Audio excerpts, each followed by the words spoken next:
Assalamualaikum dan salam sejahtera. Jumpa lagi kita. Kali ini saya nak cover topik berkenaan dengan rumput.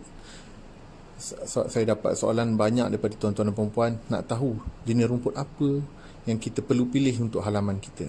Stay tune, video ni amat penting kerana kita tak nak membazir, dah keluar duit banyak. Bila tanam rumput, rumput tu tak jadi cantik seperti rumah-rumah orang lain. Jadi tuan-tuan dan puan-puan, stay tune. Saya akan terangkan jenis-jenis rumput dan apa yang tuan perlu tahu untuk tanam rumput di rumah.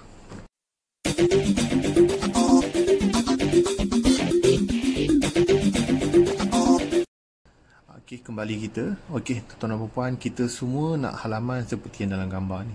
Hijau, cantik, tak ada rumpai, tak ada lalang dan sebagainya. Tapi tuan-tuan dan puan, untuk kita tanam, adakan rumput halaman begini, kita perlukan ilmu.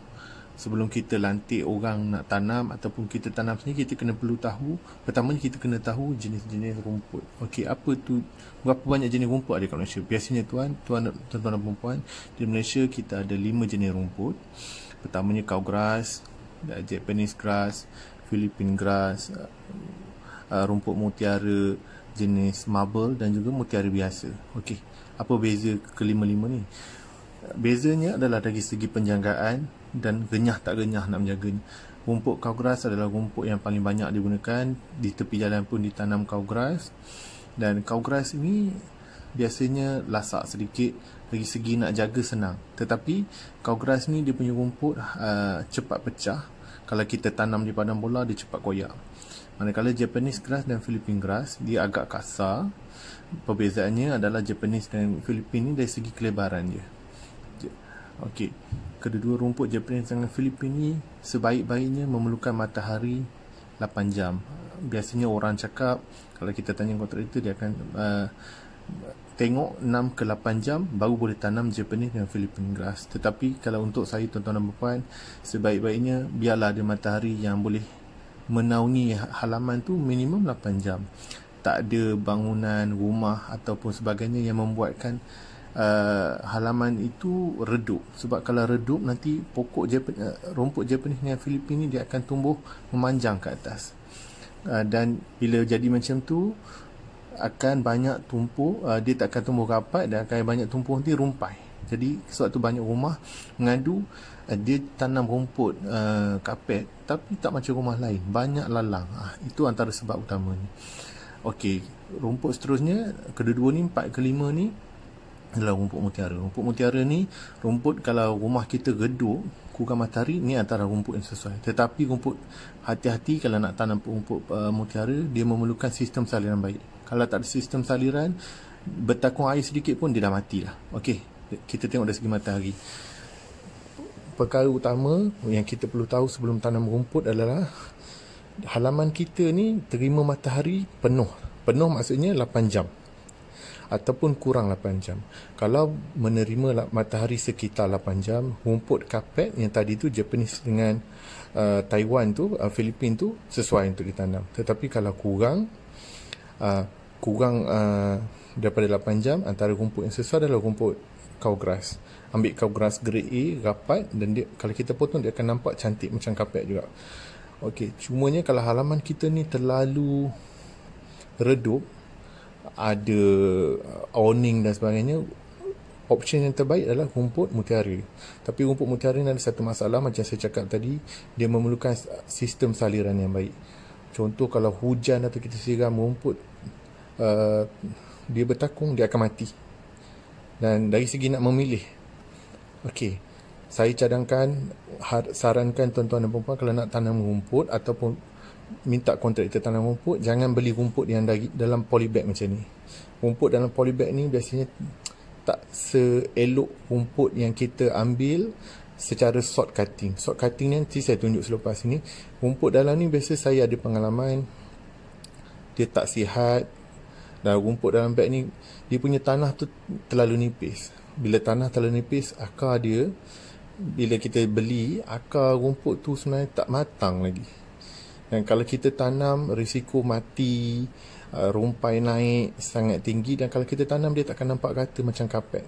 Macam gambar yang pertama saya tunjuk tadi. Itu rumput yang ditanam oleh Cik Syam Laman Hijau melalui short cutting. Okey, apa rumput yang Apa maksud short cutting? Short cutting seperti yang gambar seterusnya ni. Ini adalah contoh rumput yang dipotong secara short. Mereka akan tanam di nursery dia macam padang bola, dan dia akan potong petak-petak macam yang dalam gambar ni. Rumput macam ni, kalau tuan-tuan dan puan-puan tengok, dia potong tu dalam tanah dia pun tebal, rumput dia pun dah rapat, dan inilah rumput yang terbaik. Kalau tuan-tuan dan puan-puan nak tanam sendiri ataupun minta kontraktor tanam, pastikan dan insist untuk cakap saya nak rumput yang short cutting. Berapa harga satu kaki? Jangan beli rumput yang dalam polybag, tak elok dan kemungkinan tumbuh tak cantik. Okey, kenapa rumput short cutting ni baik? Macam saya cakap tadi, antara salah satunya, kalau tuan-tuan dah tengok dia pegang tu, nampak keras sebab dia tanah pun tebal, rumput pun dia punya akar pun dah banyak. Jadi bila akar dia dah banyak, kalau kita tanam di rumah kita, rumput tu akan hidup dengan cantik. Okey, ni gambar seterusnya. Ini contoh rumput yang dipotong secara short. Dia ada mesin dia lah. Mesin tu saya tak tunjuk lah gambar dalam video kali ni. Tapi bila dah dipotong, kalau tuan-tuan dan puan-puan tengok, rumput ni cantik. Okey, dan salah satunya, biasanya kalau kita nak tanam rumput, tuan-tuan dan puan-puan minta kontraktor ataupun penjual rumput grade A. Grade A ni biasanya dia tumbuh rapat macam dalam ni. Kalau grade B dia jarang. Okey, apa kerja utama yang perlu dilakukan sebelum tanam rumput? Pertama, kalau kontraktor tu bagus, dia akan meracun. Ni contoh pekerja Syam Laman Hijau. Mereka akan racun dulu, matikan dulu rumput lama di halaman. Dah mati rumput tu dalam seminggu 2 minggu, pekerja akan datang balik untuk cangkul, buang semua batu, rumput lama, lalang tu semua.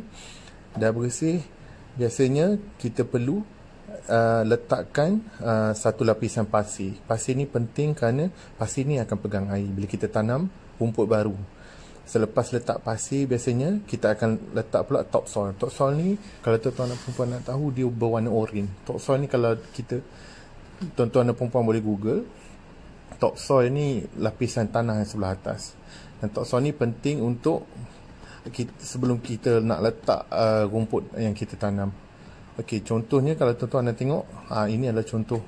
Ini saya ambil dari FB Syam Laman Hijau juga. Kenapa saya kata tadi rumput daripada short cutting bagus? Tuan-tuan dan perempuan boleh tengok, bila ditanam, bila kita susun dia akan jadi rata macam padang balik. Tetapi kalau kita pakai yang rumput dari polybag, kita tak dapat nak buat macam ni. Kita tak dapat nak susun rapat-rapat. Rumput kita beli grade A dan kita susun rapat macam ni, bila dia tumbuh, dia akan jadi terus cantik.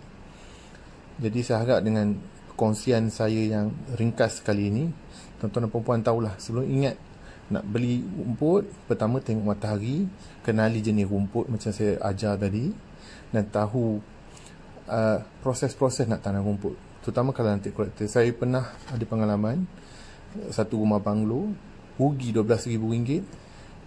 Rumput yang dibekalkan kontraktor adalah rumput yang tak mature, dah mati. Dan saya harap lepas ni saya akan share lagi banyak video yang bermanfaat untuk tuan-tuan dan puan-puan.